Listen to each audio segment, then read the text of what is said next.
Hi there. Welcome to the Art of Adaptation. My name is Natalie Johnson, and I'm going to be one of your facilitators here today.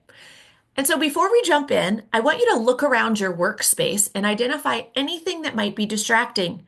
Your phone, pets, people, maybe things on your desk, and take a moment to remove anything that might distract you. This experience is going to be most beneficial if you're able to truly focus and engage. The second thing that's important for today is that you have a pen and a piece of paper. It's going to be more beneficial to take pen to paper than to type your notes because when we write, there's a deeper connection to the brain. And so, one of the things that happened when we recorded our live training is that it didn't start recording until about 10 minutes in. So, there's about 10 minutes worth of content that you missed. And so, I'm here right now to fill that in. And so, what I introduced first after introductions was I introduced you to the change curve. The change curve is based on research by Eric Teller. Eric Teller used to be the director of Google X. And what Eric Teller is looking at is the rate of change over time in our world. And so, what he has discovered is that our world is adapting and changing very, very quickly.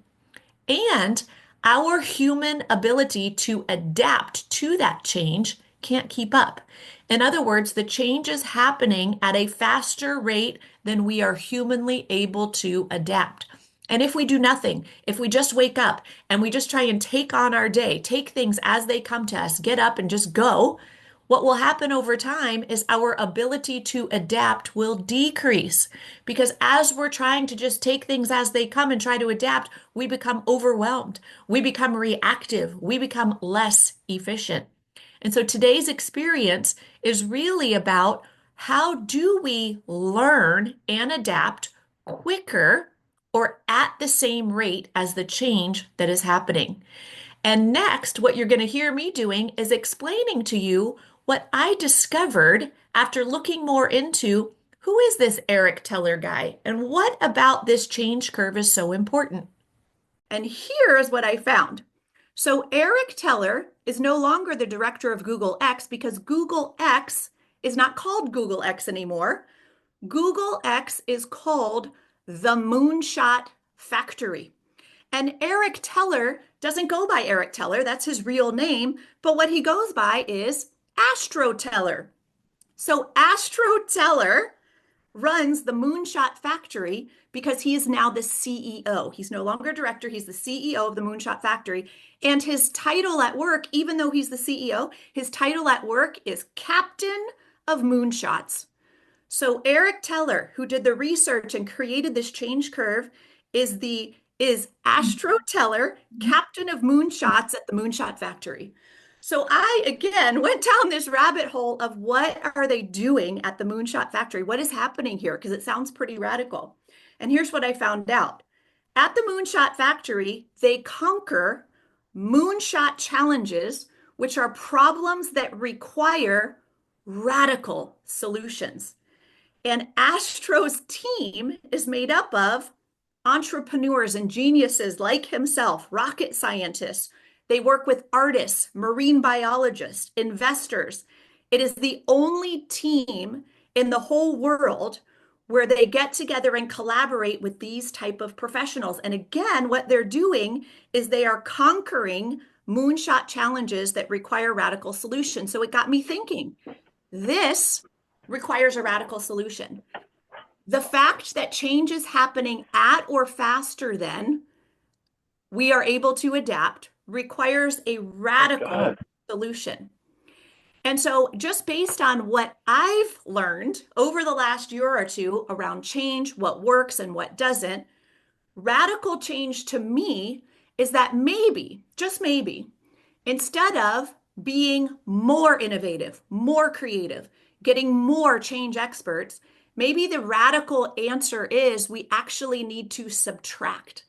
Maybe we need to subtract and simplify instead of adding more.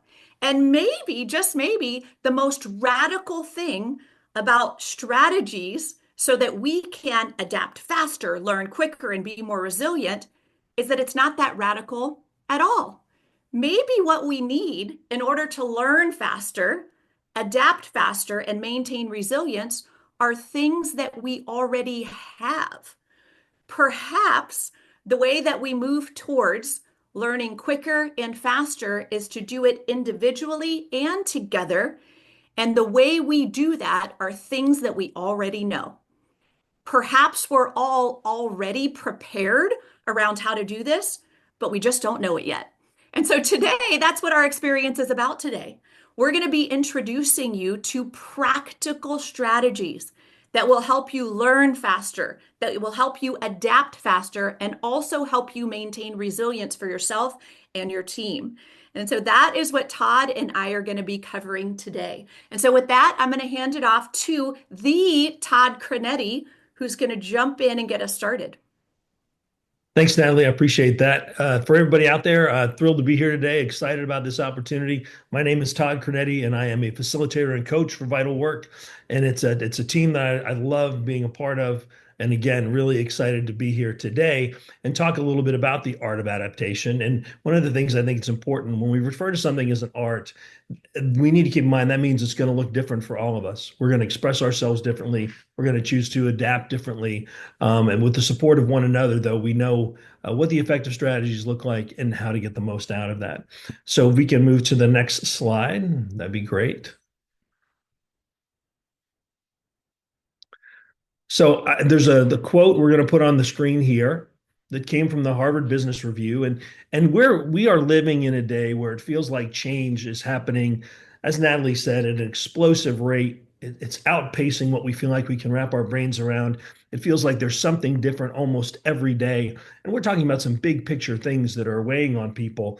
And this is a quote again from the Harvard Business Review, and it says, "Today, more and more managers must deal with new government regulations, new products, growth, increased competition, technological developments, and a changing workforce. In response, most companies or divisions of major corporations find that they must undertake organizational changes at least once a year and major changes every 4 to 5 years." And there's such a great window into the changes that we're facing. I'm just curious, if you have an idea of when you think that was printed, go ahead and drop that in the chat for me. I'm curious if you have an idea of when you think that quote was first stated. All right, I see 2002, I see 2021. Any other thoughts about when? 2015, I like it. Thank you guys for jumping in there. Certainly in the 2000s. I think we have some agreement here, which is super helpful. Natalie, do you mind just bumping that button and let me know?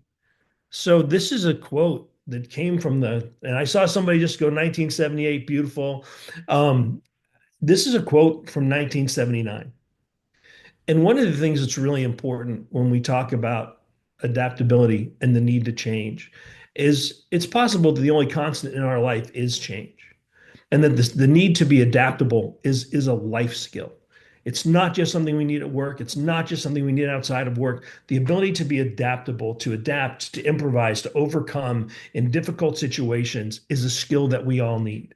And it's a skill that's been necessary for a long time. And as we have a tendency to be myopic about what we're seeing in front of us right now, looking at a quote like this from this long ago, what a great reminder that change is and has always been a constant, and that people have been dealing with this for generations. If we can move on. Oop, I think we missed there. You go. Great. So what we're going to do is we're going to slide you guys into some breakout groups right now. And there are a couple things we're going to ask you to do. Number one, introduce yourselves to the people in there. Just a quick intro. This is my name. This is where I'm from. Maybe share where you are in the country. And then if you would think about a big change you've experienced in the past, something you navigated successfully. And if you would share with the people in your group what you did that helped you navigate that, or maybe it was something you didn't do that helped you navigate that. And while you're in that group too, we'd love for you to pick a team captain. So I would say, well, you guys can figure out how you want to pick your team leader. And we might lean on the team leaders to report out, but we're going to go ahead and send you into breakout groups for about 7 minutes. Introduce yourself, talk about a moment of change you were able to navigate, and we'll see you back here in a few. Welcome back, everyone. Yeah, I think we're back. All right. Well, hopefully, we had a little bit of technology craziness happening, which I guess is to be expected, where people were popping out of the room and then popping back in. So, Hmm. hopefully, you were able to get with a small group of people where you had time to introduce yourself. You had time to identify who the team leader was, and you were able to have a conversation about a change that you experienced previously and what you did that felt helpful in that response. So, here's what we're going to do next. This is what we call our whiteboard. For those of you that are team leaders, what you're going to do is over to the left, you're going to click on text, which is a letter T for text. You're going to click on it, and then you're going to click on the board, and you're going to write the responses that you heard from your team. And so I clicked on T. I'm now clicking on the board, and I'm going to type in what I heard from my team. I don't see text. Here. It's T. a letter T on the far left. And when you hover over it, it says text. If you click the three dots, it'll bring up additional options and then you'll see the T. Yes, I see it now. Thank you. Nice Thank you, save. Thank you. Alexis. Sorry, Alexis, if you had to speak up for us. Did Alexis just go? I was kicked off. Sorry.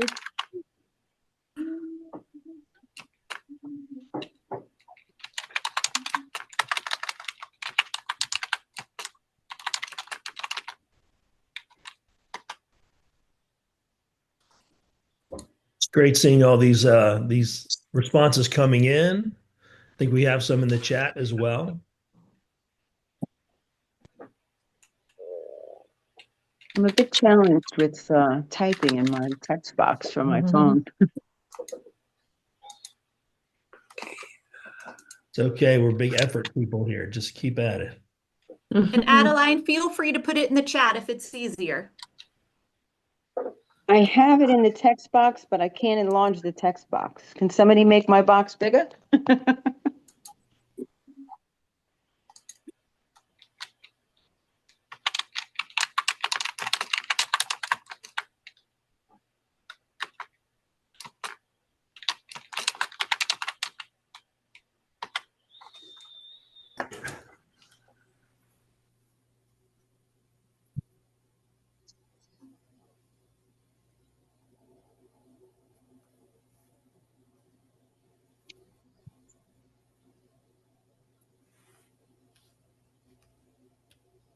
Huge variety, Todd. Absolutely. I'm noticing that. Even the way people sort of interpreted the question and broke it out. I love it. Now, while people are doing that, should I read some of the things that are showing up in the chat? Yes, please do. So we have one group saying we discussed directives coming for federal employees and the change and the stress on their lives. Absolutely. That is something we've talked about quite a bit at Vital.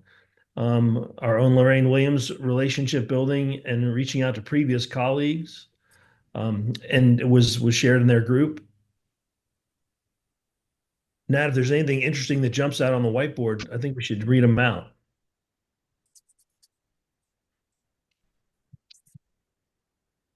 A theme that I see among a lot of the comments here is that people paused to have a conversation about what was happening. And so I see our Chris Craft group, which is nice. I wasn't sure if you were here. They even talked about their situation. And so I see communication, open-minded, engaging. I see another group, we talked about roles changing. We discussed how adaptation can often lead to more positive outcomes. I'm Oh, I jumping love around a that. bit now. Yeah. Changing big projects on the spot that change the outcome of the immediate future. I think the big theme I see is that people are pausing. They're having a conversation about what's happening and what next steps might be. I see other variety finding experienced staff who can be mentors and guides. Um, Lots of good stuff here, Todd. I love what there's a particular box at the bottom that says gratitude is strength through change. And what I love about that is that at some point or another, we have to acknowledge that change is out there for all of us. It's always coming.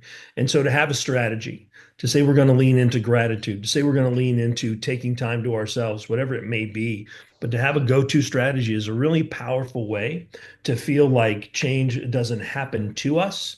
It's just a part of our daily lives that we're prepared to handle.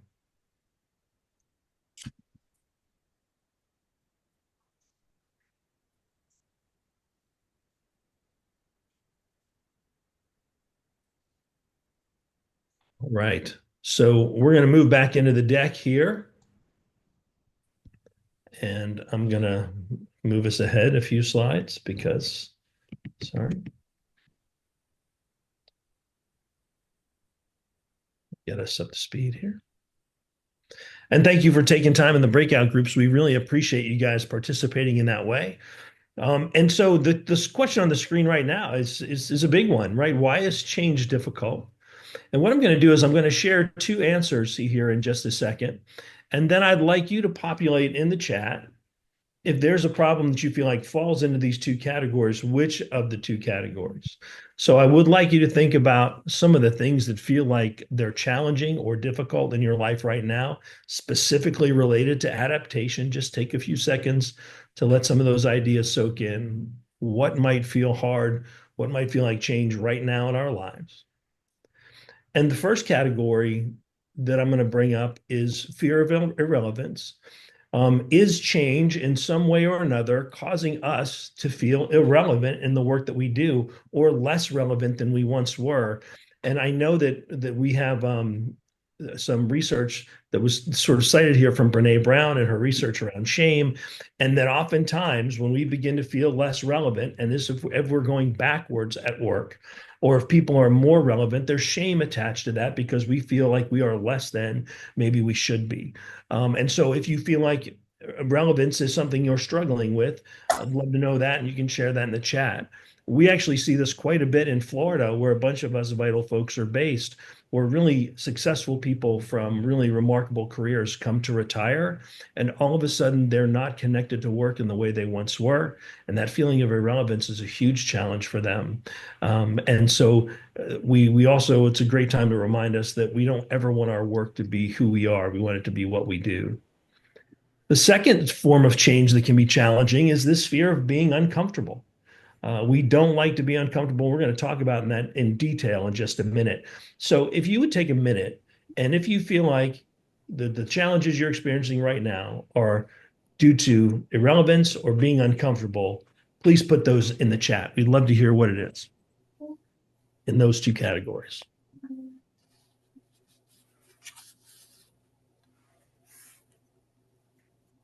Thank you, Steph. I see that the fighting the instinct to resist change. Sure. The fear of being laid off. Absolutely. Angelina, I know that's not an easy thing to talk about. We appreciate your transparency there. Absolutely. AI can feel pretty unusual. All right, here they're rolling in now. So Nat, if you're seeing anything you want to call out, please do.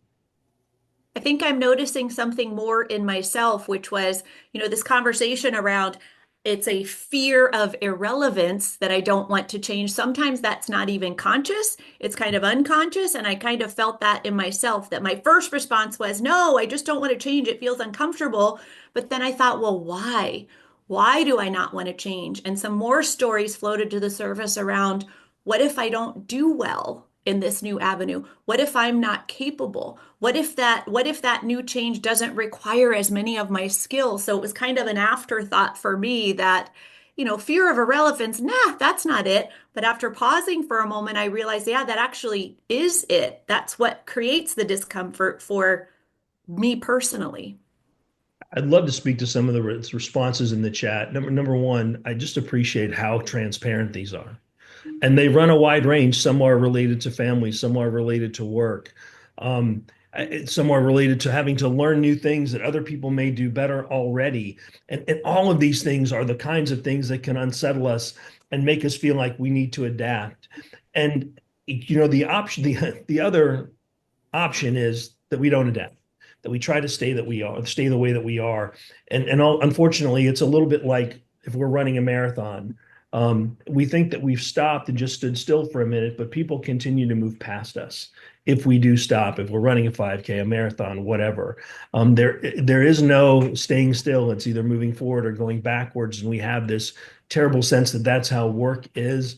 And who knows these new tools better than I do, and what does that mean for my future? It can be terribly unsettling, and we'll talk about why that is here as we get into the deck a little more. Humans are homeostatic. It means we're built for homeostasis. And homeostasis is this place where our body keeps us safe and comfortable, and it allows us to live, right? So left to our own devices, most of us would rest more and probably be a little bit better well-fed, or a little more well-fed, so that our bodies know that we can, and our brains know that we can stay alive and stay healthy.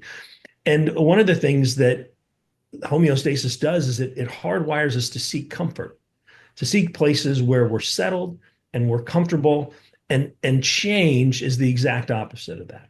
And so we're hardwired as humans to be homeostatic, to want to find comfort. And one of the reasons is, right, comfort and safety, they give out this great rush, this great feeling. And as we get our brains flooded with dopamine, we feel so good. And I don't know about you, but I'm a napper. And like on a rainy day when it's just a little bit cool, a couch, a blanket, it's like the most comfortable place in the world. And I just can't imagine feeling better than I do in that moment. And then yet somebody's like, hey, let's get up and go do something. And even that suggestion feels like change to me. And it's asking me to think a little bit differently, which, wants to get me out of my comfort zone. The reasons we seek homeostasis that we sort of mentioned earlier, but again, we're hardwired to seek comfort and safety. We get this great hormone response and this great dopamine rush. But the other thing that happens is when we stay in environments where we know what's happening, and this is really important, it protects our confidence. Right? If I'm in an environment where I know everything that's going to happen, I never look bad. If I'm in an environment where I know everything's happening, I'm always going to be prepared. And so there are some ways in which homeostasis is very attractive beyond being comfortable. And in addition to this, homeostasis makes us want to avoid adversity. And there we go. And the reasons that we avoid adversity is that avoiding adversity is exactly what we just said. It requires us to leave our comfort zone. It's an attack on homeostasis, on our center, on where we're comfortable and where life is easy. The other side of the hormone rush here is adversity. It floods us with cortisol and all of these feelings, and it leaves us agitated and uneasy. It can make us overly alert. It can make us reactive in situations that aren't helpful. And if we say that we see adversity coming for us, and our adaptability says, okay, then we're going to take adversity head on. Well, now that requires personal risk. And personal risk goes all the way back to the heart of this homeostatic human being that you are, that wants to be comfortable and safe and full of good feelings. Addressing adversity feels like risk, and it's scary. And those feelings are hard to just walk away from. The challenge is when we get caught in this battle of change, what's change requiring of me, and what it's really done is it's activated this fear response in me. It leaves me unfocused and frazzled. It affects my performance. In fact, I'd love you to do this for me. As you look at this list on the screen right now, again, drop in the chat. What's the typical outcome that you feel when you notice the change, you notice that adversity is coming for you, and the walls are starting to close in a little bit, and I have to respond. What is most likely to happen to you? Are you going to become unfocused, or do you feel overwhelmed? Does negative self-talk take hold? I'd love to know what you experience.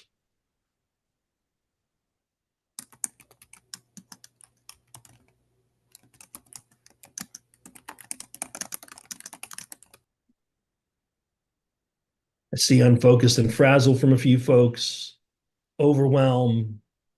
We become very focused on ourselves, become myopic, overwhelm again, negative self-talk. And I want to just touch on that quickly, that negative self-talk. I once heard it said that we need to be better at talking to ourselves than we are at listening to ourselves. And we all have that voice in the back of our head that feeds us all the things that we can't do. It's fed by fear. And so we need to think about the things that we say to ourselves to challenge that narrative. And we need the narrative of what we're saying to ourselves through the front intentionally. We need that to be stronger than what we're hearing from fear in the back of our minds. Poor sleep, no kidding. We can get in our own heads. I mean, these are such great responses. And again, you're being very, very transparent. Fear of failure, Jane. I feel you there. That we could not be more dialed into that idea. And so, as we're talking about these different ideas, this is what happens to me. And you'll see me and we come up here in a few minutes. This is what happens to me when I am struggling with a fear response because change is closing in. But the impact on we is important too, because we don't work by ourselves. We're parts of organizations at work. We're part of maybe a family unit or a friend group at home. And again, same thing. I would love to know what the impact on your relationships looks like when you're feeling like those walls of change are closing in and you're forced to adapt.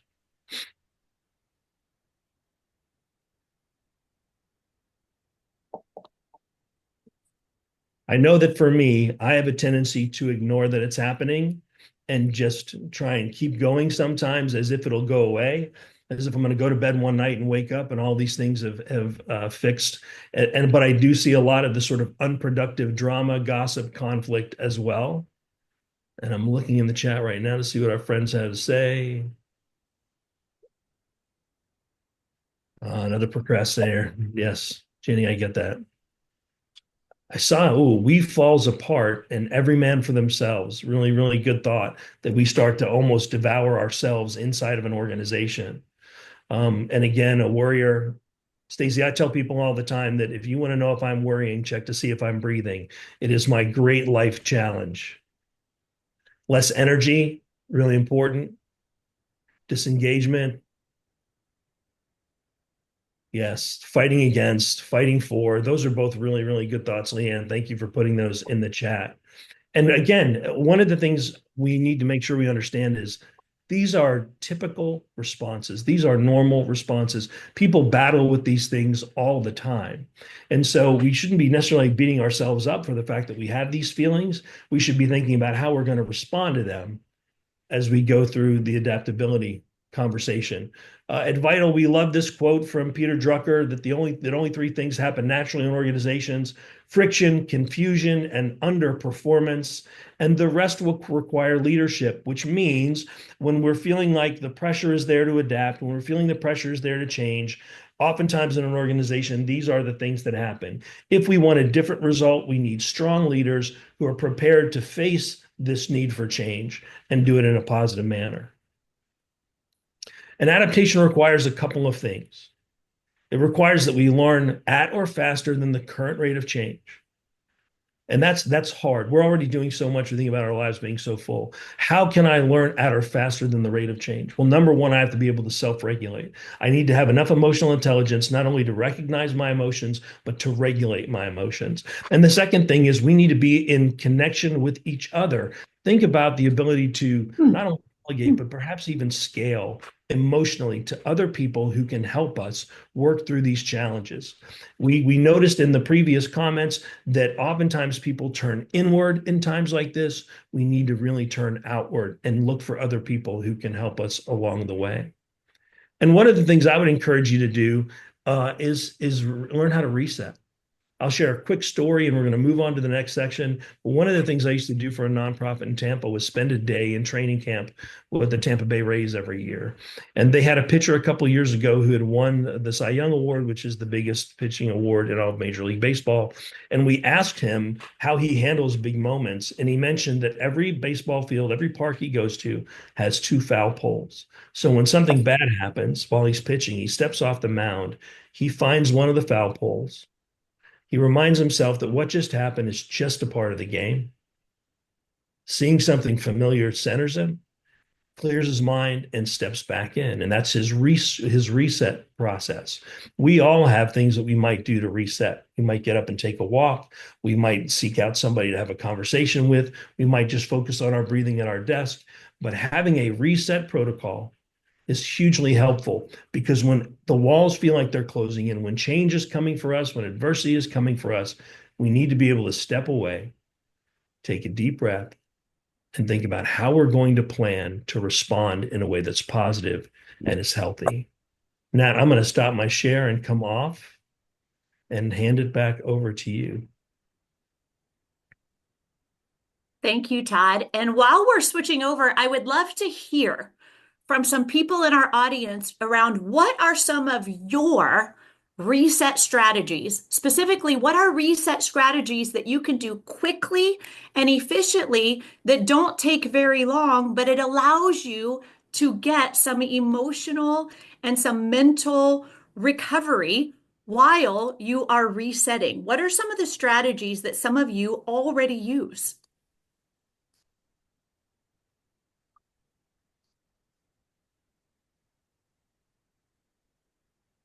Oh, I love it. Write down goals, physical movement, take a walk. So if any of you need any recovery right now, again, I encourage you, stand up, move, visit people that energize me, take a short walk. And so these are all things that probably, not rocket science, not things that we don't know, but are you actually intentionally doing these things? Especially when you're needing to adapt as a person or a team. And so what I see right now is all of us in this virtual environment here today all have a lot of knowledge within us. We all have a lot of knowledge within us around what recovery strategies are, but is it common practice that you're practicing together and on your own? We also have some inside knowledge around what it takes to actively navigate and adapt to change well. Lots of you put lots of feedback on that whiteboard around what you've done in the past. It would be incredibly helpful to just think about past experience in adapting to change, what worked, what didn't work, and what are our next steps forward. And so we have this internal knowledge already within us. And so just to pause for a quick moment, I just want to maybe reset all of us right now in terms of what we covered so far, because I feel like Todd and I have shared a bunch of slides, a lot of information. We've been in groups, we've been on a whiteboard. And so here's what we know. Change, it's happening at or faster than a rate than we're able to adapt. We need to regulate and protect our own energy and also learn faster while we're adapting. And we need to do it in connection with each other to create resilience. And we struggle with this because there's an underlying fear of irrelevance that can get in the way and an underlying fear of change and discomfort that we don't like. So what Todd just introduced us to is a strategy that helps us be more intentional around our energy, managing our energy, and also protecting our energy better by resetting periodically throughout the day. What I'm going to share with you next is how we can actually learn and adapt faster. So Todd shared with you some consequences to me, consequences to ourselves when we're facing the reality of high demand, overwhelm, and this reactivity that we can often get into. And so what's really important is that while we're navigating change, we do the me work that is necessary. And so what me work actually means is it's the personal work of updating my inner operating system that only I can do for me. It results in an evolution of my thinking. It results in an evolution of my emotions, my decision-making models, and all of these enable me to work better with others and more effectively solve system issues. So you might recognize that language around internal operating system or iOS. It's like your phone or your technology. Phones and technology are regularly updating as we advance and learn more. So we, as human beings, as we face change, as we must navigate more demands and different things, we must also update me. We need to continue to update ourselves through what we call is me work. And so some examples of me work are all of these examples, and I won't read these to you, but these are all different ways that we can intentionally invest our own time and energy so we can upgrade our own iOS as we're navigating and facing change. And here's the thing about me work. Some me work is, I would say, a higher priority when we're trying to adapt, specifically paying attention to your sphere of control. So when you and your team at work or at home are facing and navigating, unprecedented amount of change, the most important me work that you can be doing initially is to pay attention to your sphere of control. And so I want all of you to think of a change that you are experiencing right now in your life. It could be at home, it could be at work, and I just want you to think about it. And I'm going to give you about 30 seconds to do that. What's a change that you're experiencing right now in your life? And you can write that down on your piece of paper, or you can just have it ready in your mind.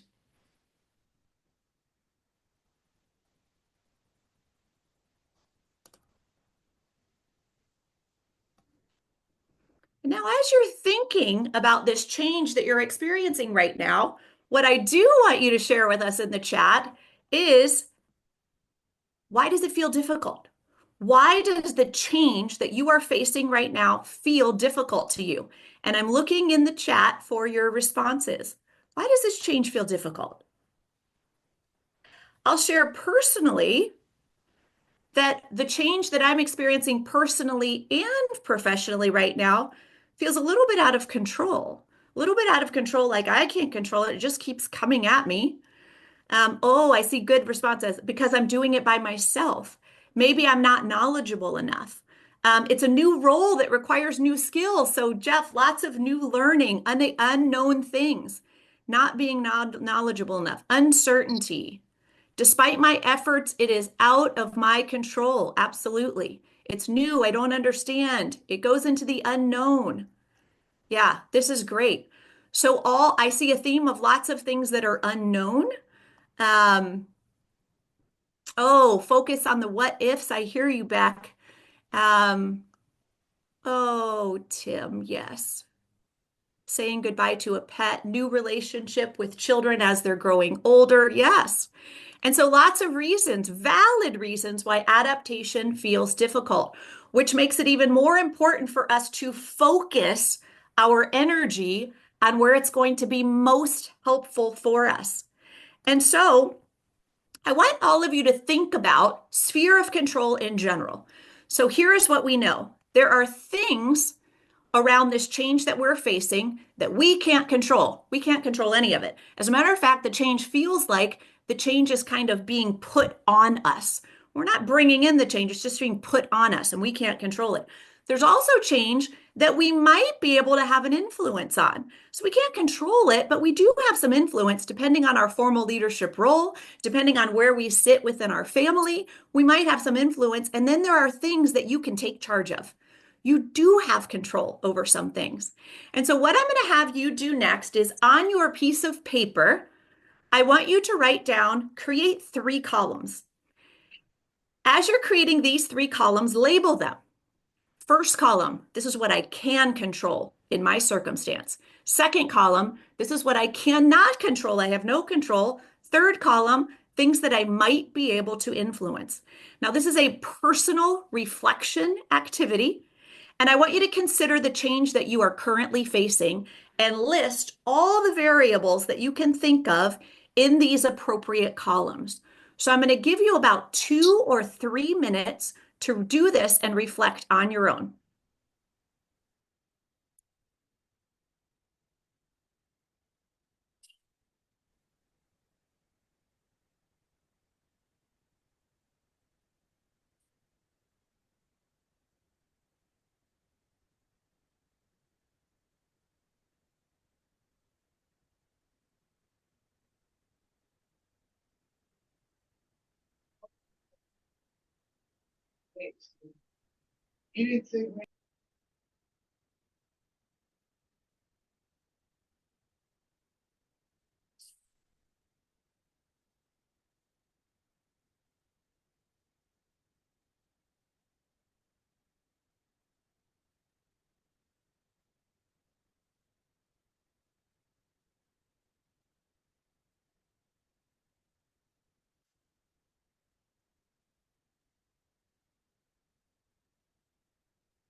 So I'm going to give you about another minute.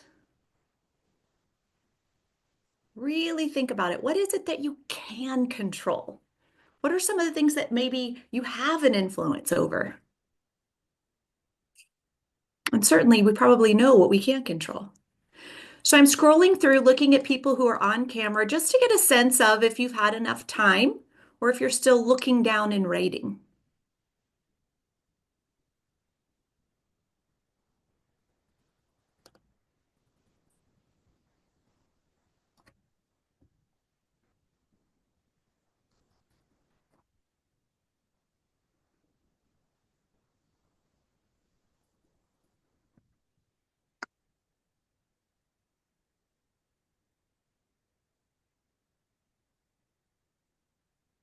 All right. So what we have in front of us is there's a challenge or a change that I'm experiencing in my life right now, work or at home, whatever it is. And you've given some thought to what you can control, influence, and what you can't control.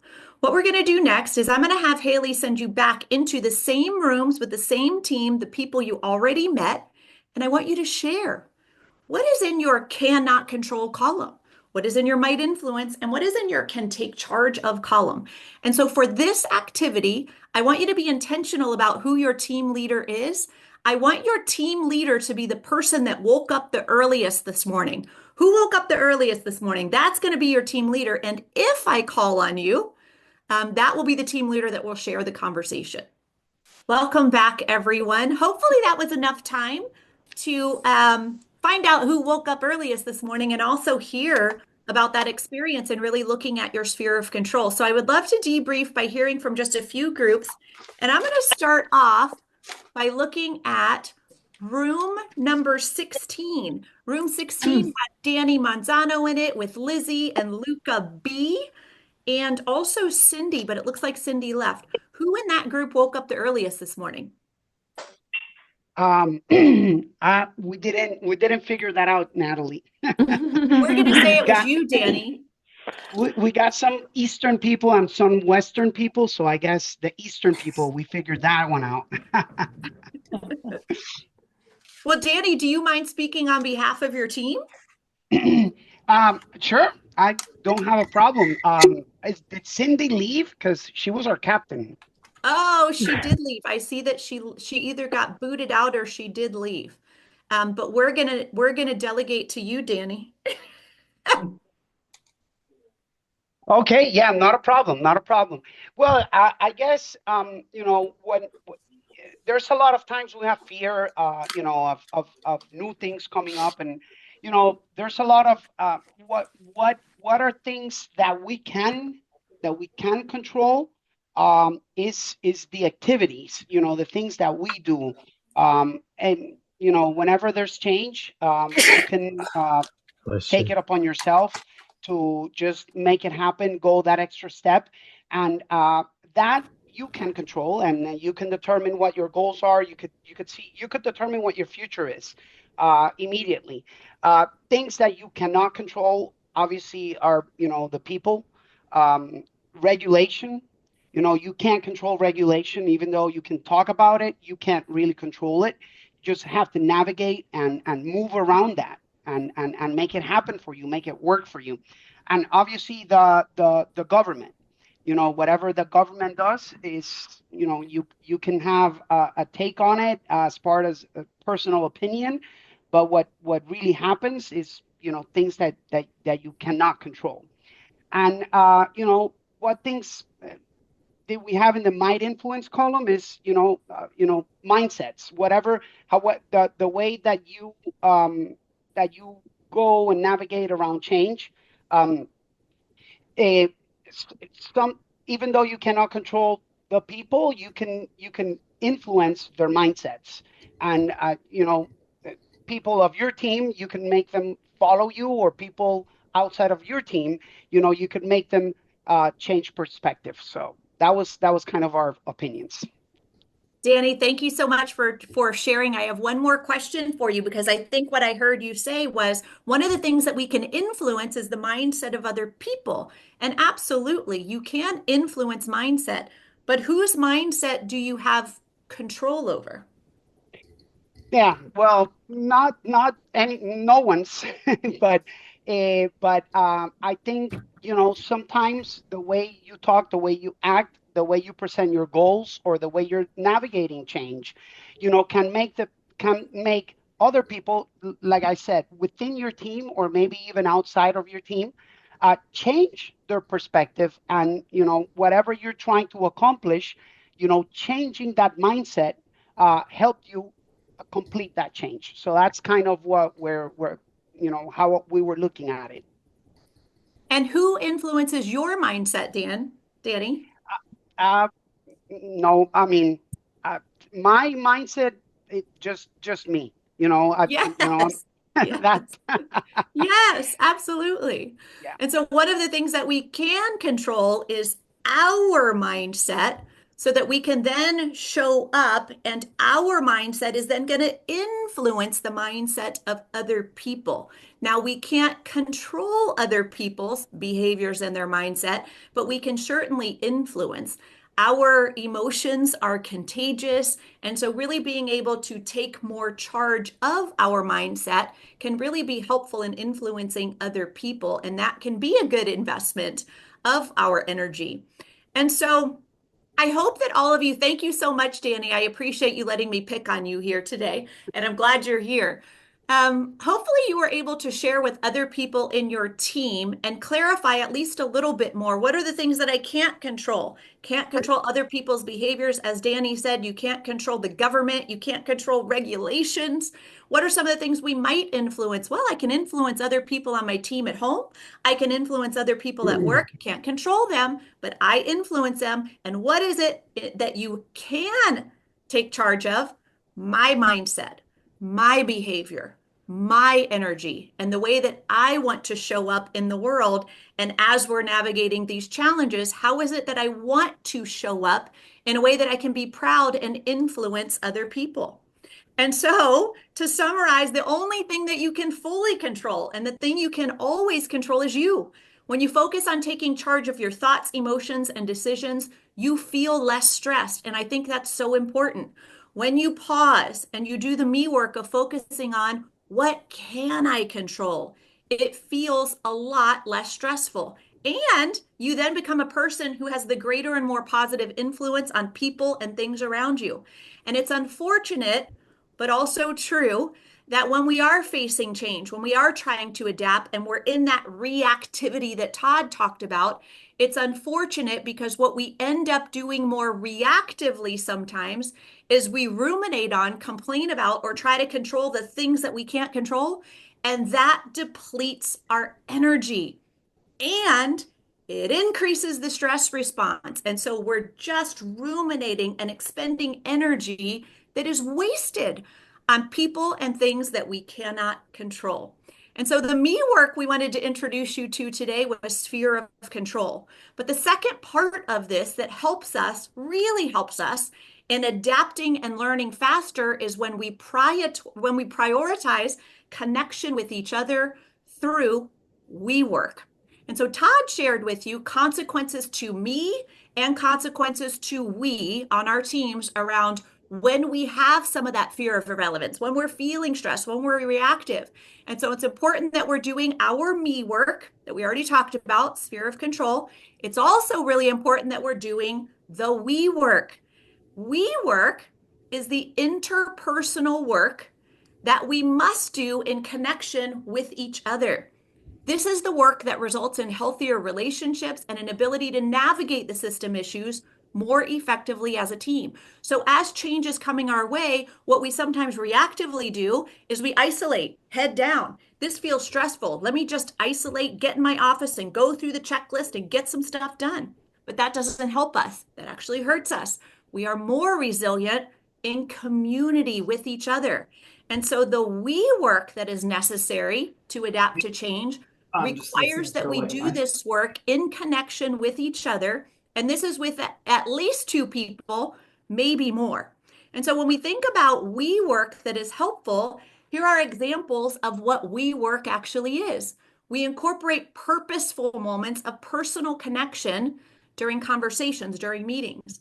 Maybe we develop shared guidelines when we're in meetings together. What's okay to do? What's not okay to do? Maybe we have guidelines around the meetings that we create together so they're highly effective, but also talking about the things that are most important for all of us. And the only way we know it's most important is if we're sharing with each other some of the struggles that we're having and we're openly discussing them. Other examples: practice openly discussing unconscious bias, microaggressions, and talking directly with each other about hard things instead of avoiding it or reacting defensively. These are all examples of the we work necessary to adapt and navigate change successfully. The we work that is specific and maybe a higher priority in adaptation is that while we're facing change and we're navigating it together, we incorporate those personal connection moments. Maybe we're sharing our successes. That moves us away from the things we can't control, which are the things that maybe aren't successful and behind us. We can't change them now. Maybe we practice vulnerability with each other by sharing our struggles and how we're feeling. We practice regular recovery today, and we talk openly about issues, ensuring there's time, space, and structure for resolving. Some of these really stand out to me today in particular because as a company that really tries to live into the work that we do, some of these are standing out to me right now that, oh, yeah, we actually do some of these things and it is really helpful. One of the things that has come up in conversations for us at Vital, we have a leadership meeting every single Monday. And one of the bigger topics we talk about is issues. What are the issues? How are we feeling about the issues? And how might we effectively move forward together most effectively? And what we learn in those moments is sometimes the issues are not directly work related. One of the things that's happened to us more recently is my dad is struggling with his health right now, and it's really scary, lots of unknown. And in being able to share that with the people I work with, I also found out two other people are also struggling with the same thing. Our dads are getting older, they're getting sick, there's lots of unexpected things happening, and it's really scary. And one of the things that's been helpful for us is that we can openly talk about that and how it's really scary and it really impacts the way we show up to work. And so that's one of the ways that you can incorporate adaptation through WeWork as you move forward. Because what we've got at Vital is we have change happening in the company, and then we've got all the changes happening outside of the company. And both are so important to share about what we're feeling, how we're moving through it, and how we can support each other. And so I want all of you to consider the change that you're currently experiencing. What WeWork might be helpful for you. And so I'm going to go back to the slide that shows examples of WeWork, and I want you to, and I'll give you an option here. If you're in a conference room together with other people, you can certainly have a quick conversation about this. But we're not putting you back in breakouts. If you're sitting at your desk or hopefully standing at your desk, you can maybe take some notes on which one of these types of WeWork would be helpful for you. In navigating the change that you are facing, who are other people on your team and in your family that you could be intentional about doing some we work with? And I'm going to pause and give you a moment to do that.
I'm giving you about 2 more minutes to think about this or have a conversation. And just to give you a heads up, I want to call on Fathom companies to just share their thoughts on their response to this question. Not yet Fathom companies, but in another minute.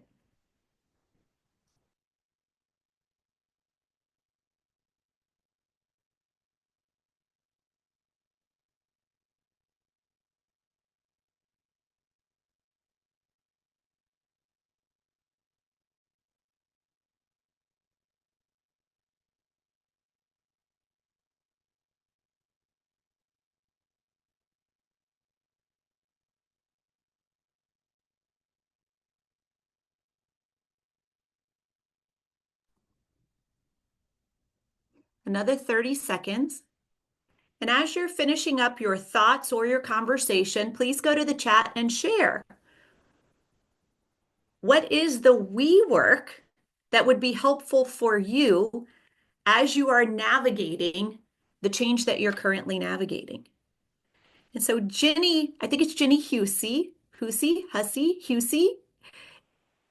I see you laughing. I'm glad you're laughing. We were wondering if we were being the ones picked on or not. It is you. It is you. Oh, you have a big crew in there. Hello. Hello, Fathom Companies. So I would love to hear. And Jenny, you can summarize this in any way that feels good to you.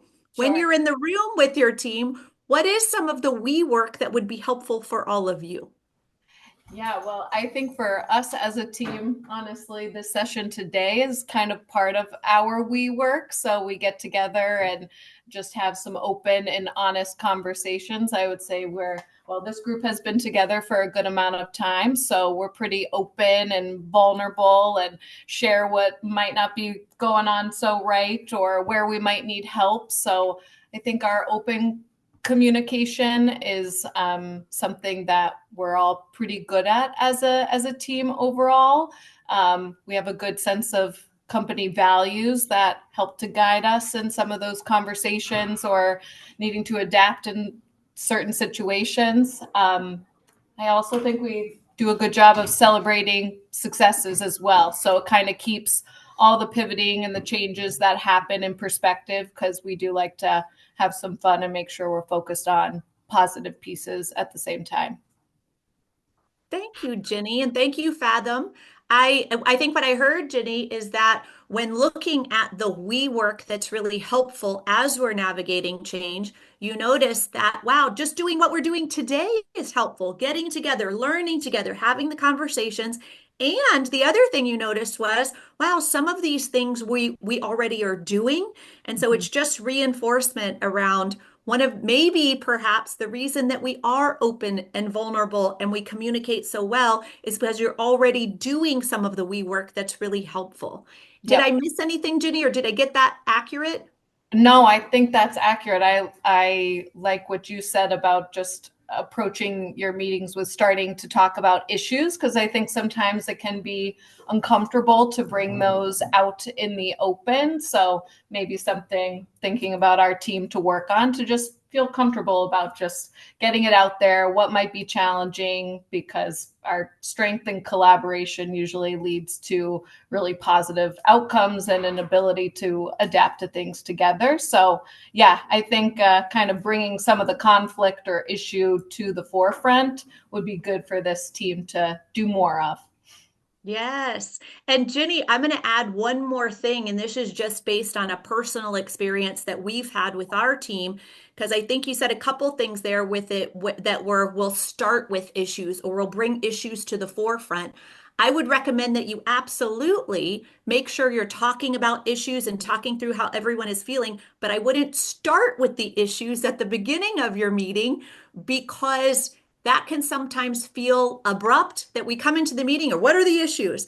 And so maybe doing things like you already are around what could we do here together to connect with each other first? And maybe you celebrate the successes first before we move into the issues. But with many teams that we work with and on our own team, it does require a little bit of a warming up process before we're all ready and feel safe to share. Here's the issue and here's how I'm feeling. So I appreciate you, Jenny, being on the spot here today. Thank you. I'm going to go over to our chat and just check in. Um, we have lots of things coming through here.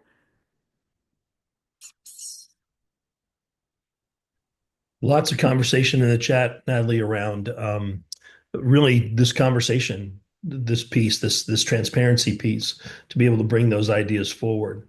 A couple around being willing to fail and to just see the good in what comes out of these challenging times, but definitely a lot of conversation around being willing to talk about what the challenges are. Mm-hmm. Which isn't easy. Thank you, Todd. That helped me so much, so I don't have to go in real quick and try and read all of those. So again, and I think we saw that theme earlier on the whiteboard as well, is being willing to open up and talk about what's going on, get together in unity to talk about what's going on, and really put it out there and normalize that we're all feeling this way, and it's hard. It's really hard and it's difficult. And maybe the last thing I'll add before we move on to our last section is that sphere of influence, yes, it's me work, also we work. When you have recognized the sphere of influence that you have, and you know what you can control and you can't control, what an amazing conversation that you could have with your teams around, okay, wait, what is it that we can't control at all? Let's name it and let's get it out of the way.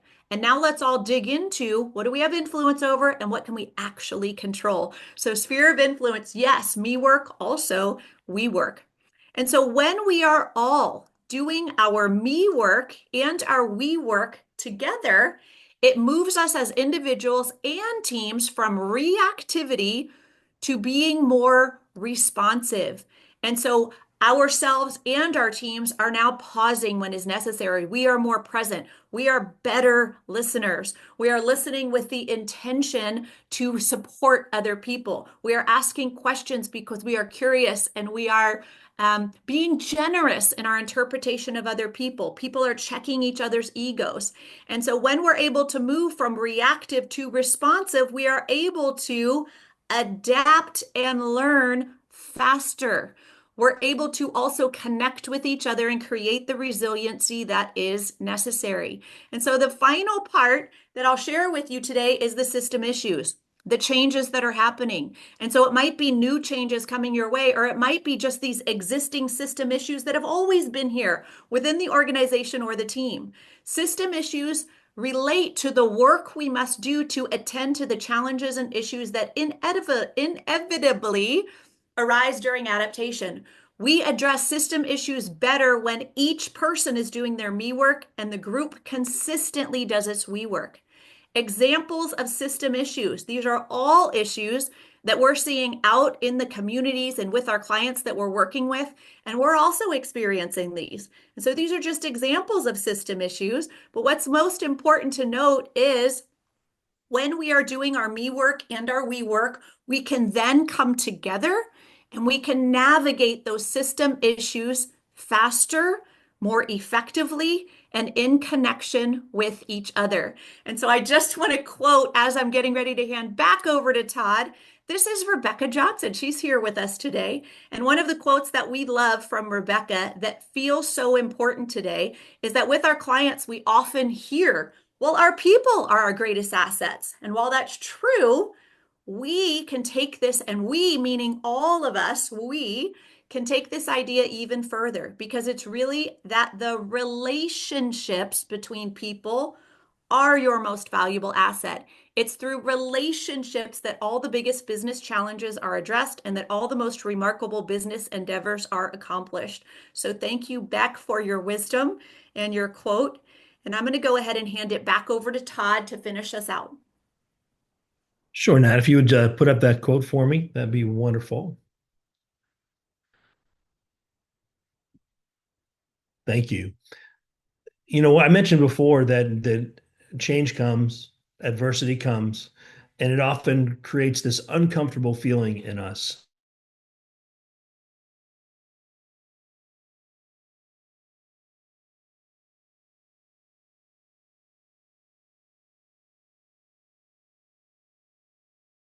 That lives in that moment, and we have to be prepared to sort of face up to the moment and look for the lesson that's there. Many times when adversity comes or change comes, we want to go back to something we've done before. We want to stay comfortable. We want to hide from it, pretend it's not happening or not affecting us. And that takes away from our ability to learn the nugget, to find the nugget that lives in this moment of adversity, that lives in this change, that could potentially make us stronger, far stronger, and even lead to us being more adaptable when we take this challenge head on. And so this remembering is really important. And again, adversity may be signaling that there's a huge change out there for us. It depends on how we respond. Somebody mentioned in the chat before that they tell their toddler that they can't always control how they feel, but they can control how they respond in that moment. And that's true for all of us. When we see change coming, when we feel the need to adapt closing in around us and becoming really urgent, how we respond in those minutes and those moments says so much about us. It says so much about our team.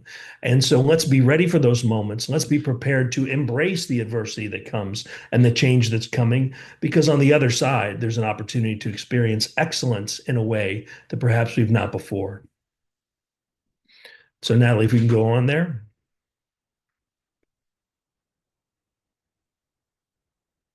And so we're going to ask you to sort of jot down, as you've been taking notes, your one big thing. And this is a sort of a vital tradition. We always want people to think about something that they can take right away from the work that was done here, something actionable, something they can put to work immediately as they go back into their work day. And so what's the idea from today's conversation that's been the most important or most valuable? And jot down that one big thing, please. And keep it with you through the day and see if you can get it integrated into the work that you do with your team.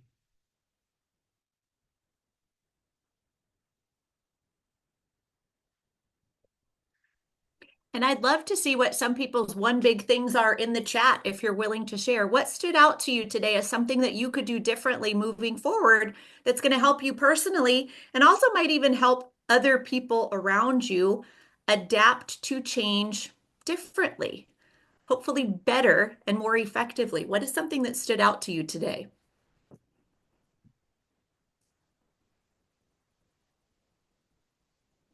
All right, I can see some rolling in here. The power of connection, even when we resist it. Absolutely. Sharing, perspective and connecting, seeing the inevitability of change, adjusting our mindset. Well, these are really diverse responses. This is great. And this is one of the wonderful things about sitting in a session like this. You are grabbing onto things that are going to be helpful immediately as you return. But this work obviously meets the needs of other people in different ways, which is one of the reasons we encourage you as leaders to be bold and to share information, because you may be feeding in people in ways that you can't even imagine. And so one of the things that happens in training such as this, whether you're in person or you are virtual, is that we leave this and we go right into our next meeting. We go right into work and we're surrounded by a bunch of people who were not in this experience with us today.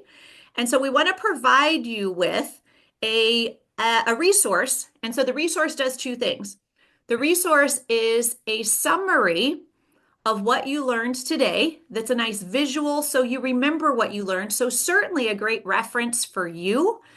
But where it can be even more beneficial is when you shift it over to some we work. So if you are interested in a summary of what you learned today and you want some support for your me work and we work, if you scan the QR code, what will happen is you'll get a document emailed to you in your inbox. So you then have that to reference. And then on top of that, it's really easy to be able to forward the document to other people and begin the conversation with them about what you learned. And ideally, you start with your one big thing. What's the one big thing that you learned and how it might be helpful and why? And so I'll say goodbye for now. I really appreciate all of your energy and your time with us here today. And it's back to you, Todd. Right. And we just want to take a moment to wrap everything up today and say thank you for you taking the time and joining us and being a part of this. We really do hope you'll utilize the QR code to get some of this information to keep in a place where you can refer to it or share. And we're just so glad as we come up on the end of our time that we had the chance to spend time today to talk about how important it is to be adaptable. So there's the challenge, right? There's the call to action today. When you see an opportunity to be adaptable, to adapt, to improvise, to overcome, embrace it, be excited about it, and take that on. And of course, we'd love it if you would share with us your experience utilizing some of these. Any testimonials you can share with us about some of the things you learned today can be powerful for us and a reminder of what works. So please feel free to share when you have time.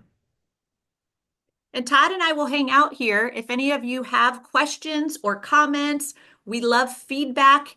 Anything that we can do for you, we'll hang out here for a few minutes. If any of you want to have a more private conversation, or even if you just have questions. Thank you, everyone. Bye, everybody. See you.